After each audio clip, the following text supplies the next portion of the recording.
What's up, everyone? My name is Ethan. This is Courtside TV. If you're new, don't forget to subscribe, and let's get into it. So today we're going to talk about who is going to get the number one seed in the Eastern Conference. There are three teams currently vying for that top spot, three teams all still in the race with just 2 games left in the season for each of them. So wanted to go through each of these three teams, their remaining schedule, and the likelihood of where they might end up when the season is all said and done. So first of all, here are the current standings. The 76ers are sitting at that first overall seed with 47-23 as their record. The Nets are at number 2 at 46-24, and the Bucks are at number 3 at 45-25. So all three of these teams separated by just 1 game. So Sixers are in the first, and the Nets are 1 game back of them. Bucks are 2 games back of first, 1 games back of the Brooklyn Nets at number 2. So very, very tight here. All three of these teams are right neck and neck with each other, and anything could happen with the last 2 games of the season. The Bucks could even jump up and get that number 1 seed. It's unlikely, but it is possible. So let's just take a look at some of the remaining schedules left for each of these three. So here's the remaining schedule for Philly, and yeah, it's pretty easy.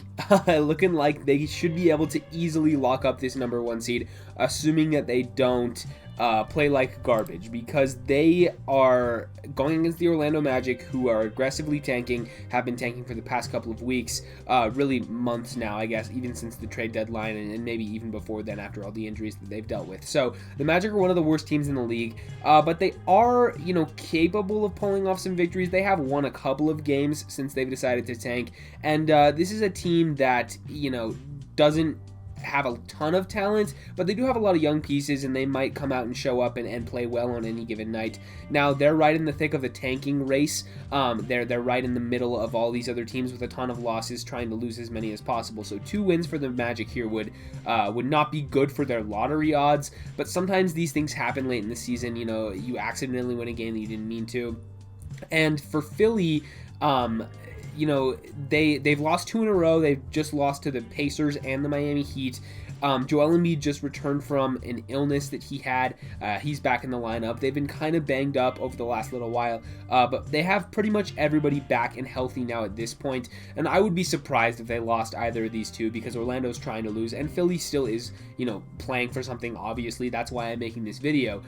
So they should be able to lock up the number 1 seed relatively easily, but anything can happen in the NBA, so who knows?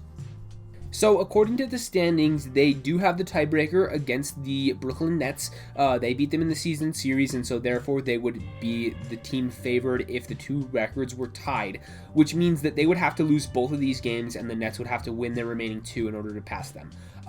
Because they're only 1 game back right now, but they would have to be better than them outright from a record standpoint, because the Nets do not have the tiebreaker over Philly. So getting the tiebreaker over Brooklyn is pretty big here, and that may come into play. Either way, they're in control of their own destiny. They just have to win these 2 games. But even if they drop just 1, they're okay, just because they're effectively 2 games up on the Nets because of the tiebreaker. Now, they do not have the tiebreaker against the Milwaukee Bucks, who are currently 2 games back of them. They do not have the tiebreaker against Milwaukee. However, they would have to lose both of those games again, because they are 2 games up. They would have to lose 2 of these games against the Magic in order to fall below either the Nets or the Milwaukee Bucks. So if they win this first game against Orlando, the last game of the season means nothing for either team, so we could see them rest guys on the last day of the year. But if for some reason they drop this first one, then it might come down to the last day of the year for that number 1 seed for the Sixers. So here's the remaining schedule for the Brooklyn Nets. They play 2 games against the Chicago Bulls and the Cleveland Cavaliers. If they win out, they're going to be the number 2 seed, assuming that Philly does not drop a game. They are, like I said, 1 game up on Milwaukee, so they're in control of their own destiny here. All they have to do is win out, and they will remain as the number 2 seed, again, assuming that Philadelphia does not drop a game to the Orlando Magic here. So they're in a good position. They're 1 game up on the Bucks. However, the Bucks do have the tiebreaker on them. So if the Nets were to drop a game here and the Bucks won the remaining games on their schedule, Milwaukee would be able to pass them for the number 2 seed. Now, how likely is it that the Nets drop a game?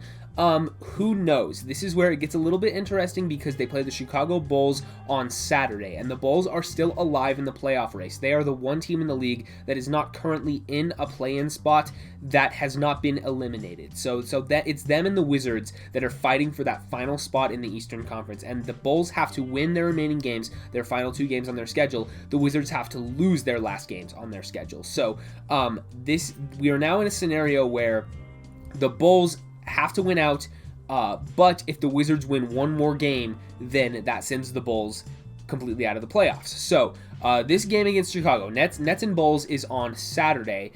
Meanwhile, the Wizards play Cleveland on Friday. So if the Wizards win that game against the Cavaliers, then the Bulls will have nothing to play for on Saturday. Their season will be over, and they will likely turn to a tank. The Nets should be able to get a win.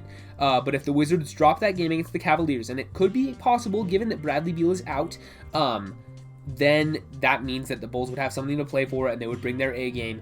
Whereas on the Nets side of things, James Harden just returned from injury. He may still be on a minutes restriction. He came off the bench in his first game back. Kyrie Irving went out with, I believe, a face contusion, got elbowed in the face, and he might miss another game. His status is still sort of up in the air. So it is possible that this game on Saturday against Chicago could be one that the Nets might lose. I believe they did actually lose a game to the Bulls earlier on in the season. So there is some precedent for this, and that could happen.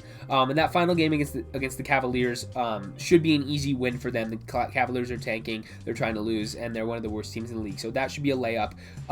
But they're in danger if they drop that game to the Bulls, assuming that the Bucks can win out on their schedule. They're in a little bit of danger of potentially slipping down to the 3 seed, and that's something to monitor.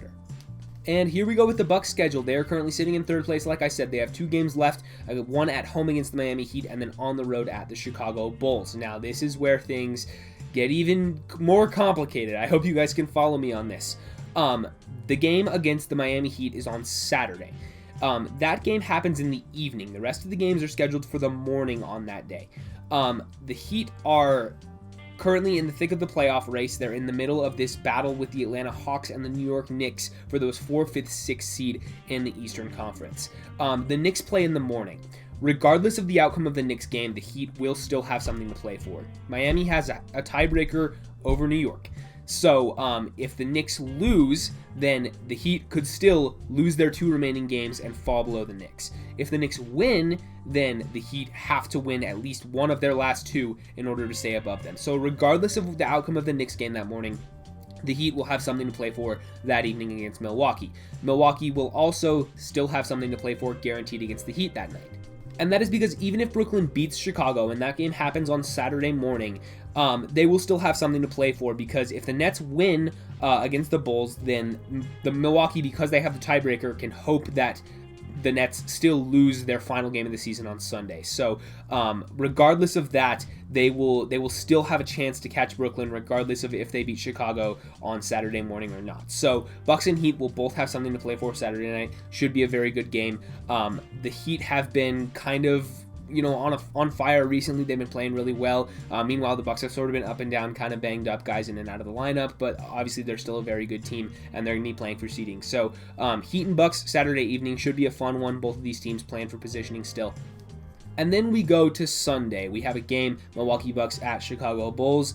And like I kind of just mentioned, the Bulls it's entirely reliant on the Wizards continuing to lose, and they would have to lose on Friday to the Cavaliers. Now let's just assume that happens, right? Let's say the Wizards lose that game and give the Bulls some hope here, and let's just say that the Bulls win at Brooklyn on Saturday morning, keeping their hopes alive. Then that would put them in a situation on Sunday where they would have to beat the Bucks in order to get into the playoffs. They would also have to hope that the Wizards lose to Charlotte, which happens in the morning that day. That we kind of just got the schedules for Sunday, and we have Hornets at Wizards on Sunday morning. Now, if the Wizards win that game, it's over. By the time the Bulls tip off in the evening, they will know the result. But say the Wizards lose, then that puts the Bulls in a situation where they have to beat Milwaukee on the last day of the season in order to get into the play-in tournament. And that would be a very intriguing scenario. Now, this is unlikely. Like I said, this is all riding on the Wizards losing 2 games to teams that they probably shouldn't lose to at this point.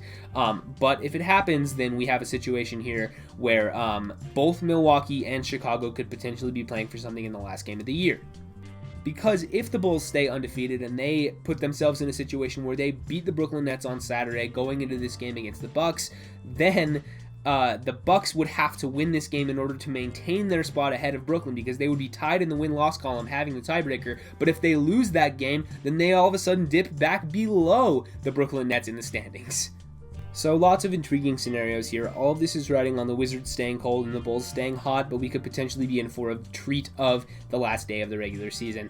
And I will do an in-depth video on this by the time we know which games matter and which ones don't. This is going to go up on Sunday morning before any of these games tip off, hopefully, if things go according to plan.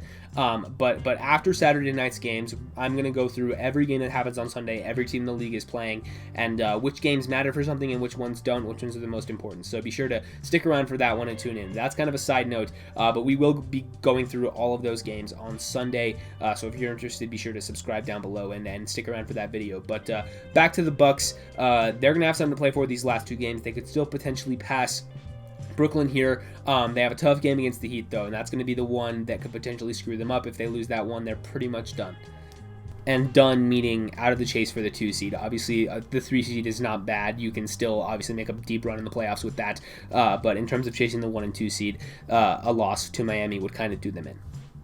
But yeah, I mean, the key to this race is hoping that the Sixers lose games to the Orlando Magic, which probably does not happen considering the Magic are tanking, but we'll have to see. There is an interesting race between the Nets and the Bucks for that number 2 seed, because the Bucks having the tiebreaker and being only 1 game back puts Brooklyn in a must-win scenario for the rest of the season.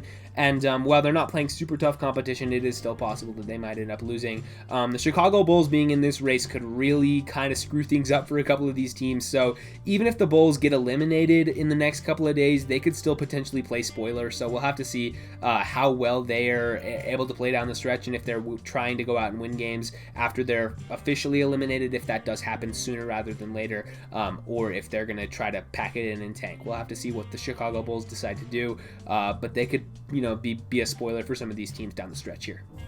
But yeah, that's all I have on the race for the number 1 seed in the Eastern Conference. Like I said at the top of the video, if you're new, don't forget to subscribe, leave a like, ring the bell if you want to, leave a comment letting me know what you guys think about this race. Who do you think is going to come out on top? What are these final seeds going to be? Does it even really matter? I don't know. We kind of like to go into all this seeding stuff, but really, typically the best team is going to win. It might give you a harder path to the finals, but it's just going to be who it's going to be, and we'll have to see how the playoffs end up going. But yeah, be sure to stick around for that video on Sunday, breakdown of the final day of the regular season. Excited for that one. And there probably will be a new video tomorrow as well for Saturday. So be sure to check out those and stick around if you would like to see some of that content. But yeah, with all that said, I will see you guys in the next one.